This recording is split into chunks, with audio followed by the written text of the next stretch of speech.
สบายดีจ้าพี่น้องจ้าสบายดีสุขคนครับสวัสดีตอน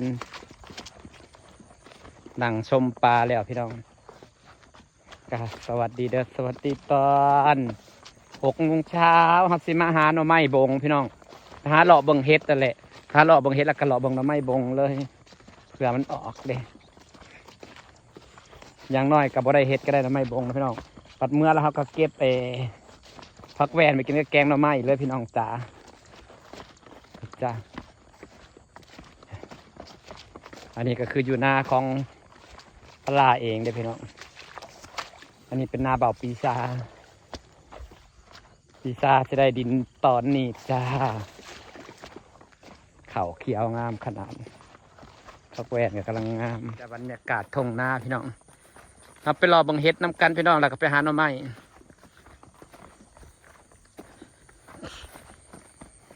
เฮ็ดกระจักออกบ่ออกอันนี้คือตั้งใจมาหล่อซื่อๆเพื่อแบบว่าพ่อเฮ็ดนะบ่พ่อกะสิหาหน่อไม้ไปหาหน่อไม้บงไปต้มไปแกงส่วนอำมาลาแกงหน่อไม้บงบ่มื้อนี้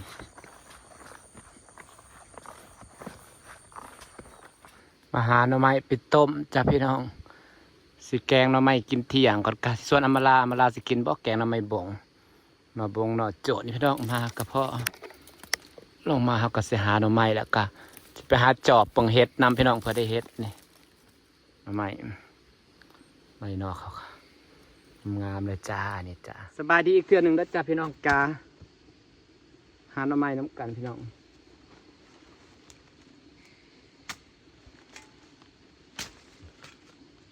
พอดีต้มพอดีแกะ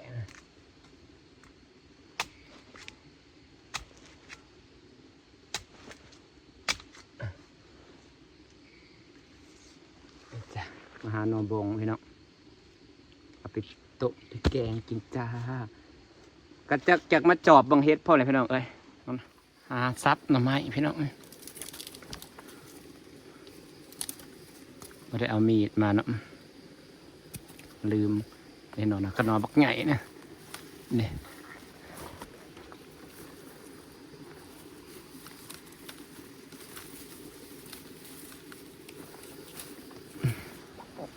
หาหน่อไม้บงจ้าพี่น้องจ้า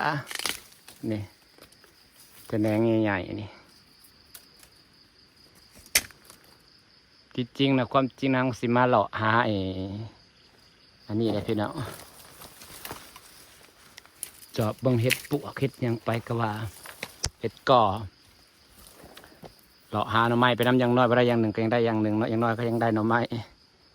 จุดประสงค์นางนะคืออยากมาจอบเห็ดก่อเลยพี่น้องนี่พ่อเลยดอกหนึ่งนี่อันนี้คือเห็ดก่อภาคหอยเขาเขี่ยคือจะเป็นเห็ดก่อออกนอกก่อนนานี่นะมือนะดอกงามจุดประสงค์นะคืออยากมาหาเห็ดก่ออยากมาจอบเห็ดก่อเลยพี่น้องเลยสิมาหาหน่อไม้เลยพอดอกหนึ่ง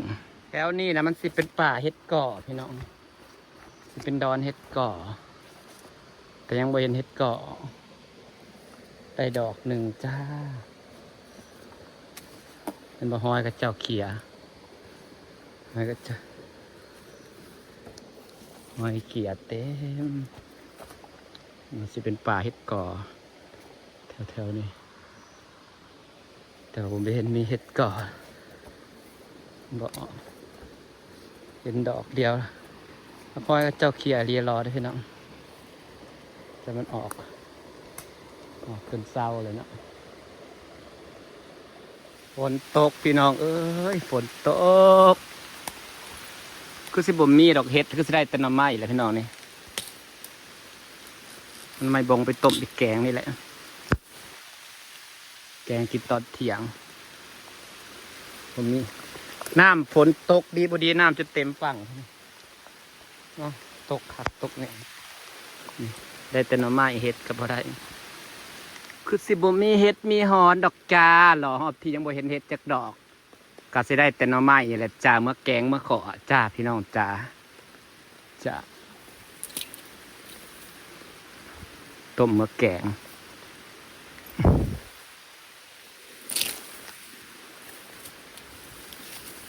ได้แต่หน่อไม้นี่จ้าพี่น้อง หักหน่อไม้เป็นพี่น้องหน่อไม้หน่อยใหญ่ใหญ่หน่อบักใหญ่หนึ่งปุ๊ปลาตัวหน่อใหญ่แห้งสองหน่อบ่ฝนตกลิ้นโทรศัพท์ก็อยากเปียกเจอหน่อไม้หน่อใหญ่อีกแล้วพี่น้องจ้านี่จะหน่อบักใหญ่นี่พี่น้องเห็นบ่หน่อบงเด้อจ้าพี่น้องจ้าแต่หน่อใหญ่ๆมาหาหน่อไม้นำกันเด้อพี่น้องพี่น้องหน่อบงจ้านี่1 2หน่อ2แล้วก็3ตัวอยู่เทิงหน่อใหญ่3หน่อแล้วก็4หาหน่อพี่น้อง4หาหน่อนี่จ้ะพี่น้องหน่อไม้หน่อบงนะจ้ามีแต่หน่อใหญ่ๆงามๆพี่น้องป้านี่จ้ะนี่เพราะว่าเขาสิบ่ได้จับให้พี่น้องเบิ่งนะพี่น้องเพราะว่าถ่ายพอดีแบบว่าเขาบ่ได้มีคนจับกล้องให้นะวันนี้เนาะก็แถวก้อนหน่อบงนี่มันสิ6เนี่ยจักหน่อยนี่จ้ะพี่น้อง1หน่อใหญ่ๆนี่พี่น้องนี่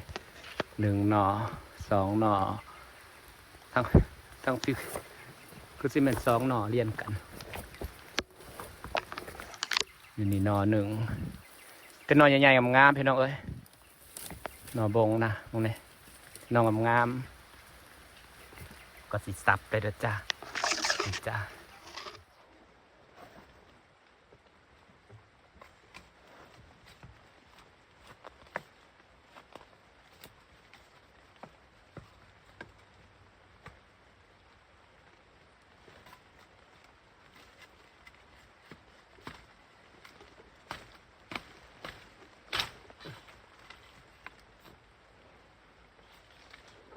พดหน่อไม้งามพี่น้องหน่อไม้กอนี่นะ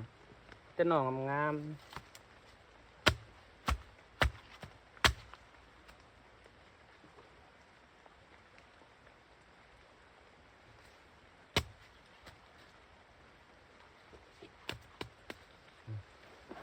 แต่หน่องามพี่น้องเห็นป่ะ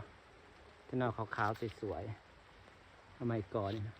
4หาหน่อนี่หักกระพน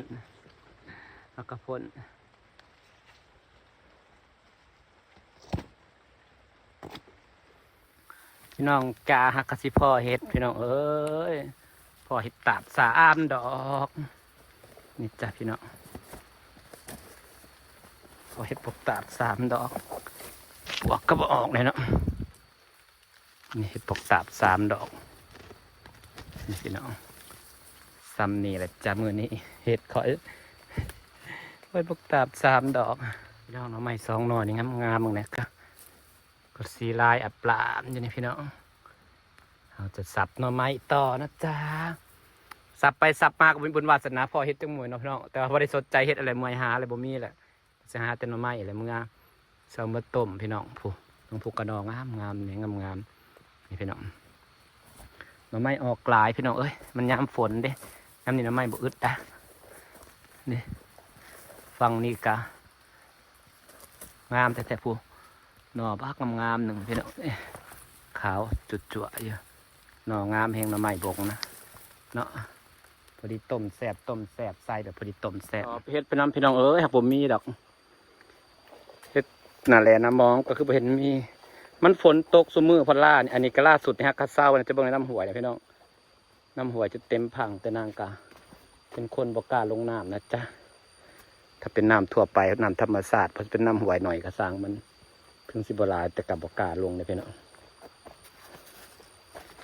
เนี่ยค่ะสิบุปลาตัวนี้ขึ้นไปนางไม่ลุยน้ำนะจ๊ะ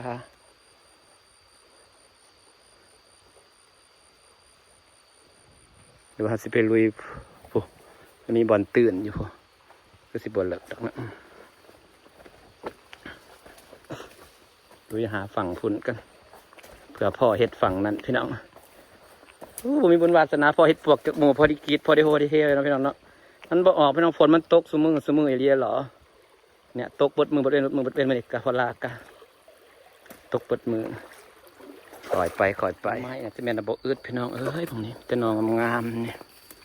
สีสปุบสปราบเนี่ยนี่1 2 1 แหนง2 แหนง3 แหนง4 แหนงงามแต่ระบบอึดเต็มกระตาและสีเมื่ออะไรแหละพี่น้องนี่จ้า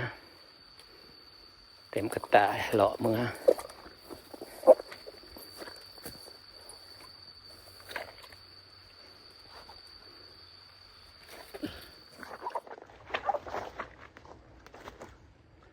แต่พี่น้องมาใหม่มันไงงามสวย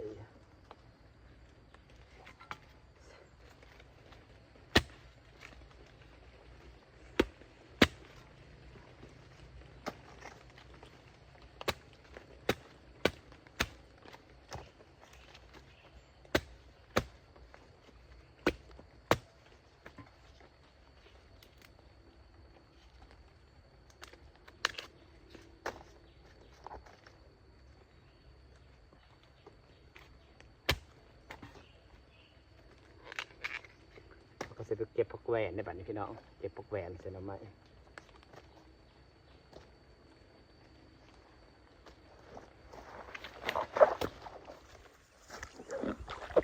เลาะเก็บผักแหวนพี่น้องแหวนนี่จะยอดงาม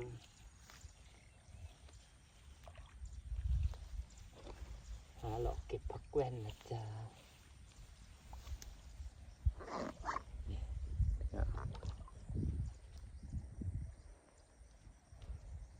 จะยอดสวย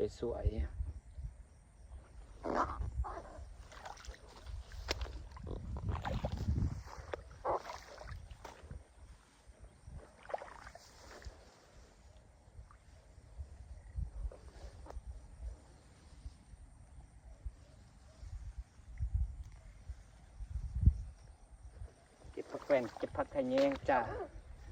นี่พี่น้องงาม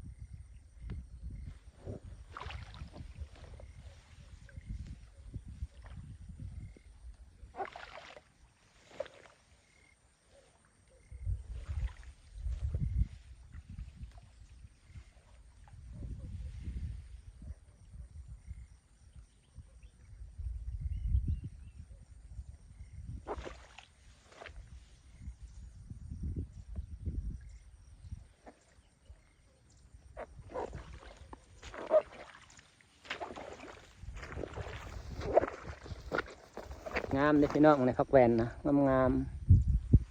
นี่สปีกแกงหน่อไม้พี่น้องจ้าที่ได้ฝากภาพบรรยากาศไว้ซ้ำนี่แล้วจับพี่น้องจ้ารับจากคลิปหาหน่อไม้มานี่นางไปหาเก็บผักแหวนก็งามพี่น้องบางเนี่ยสวยอยู่บางเนี่ยงามขัดอะไรมีแต่ยอดนี่เห็นปะยอดขาวๆสวยแต่แหวน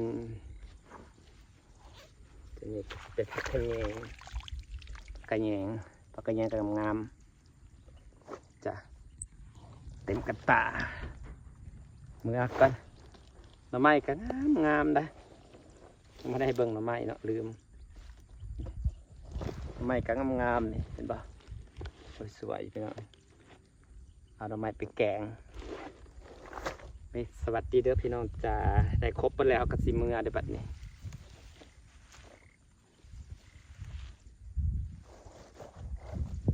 งามอีหลี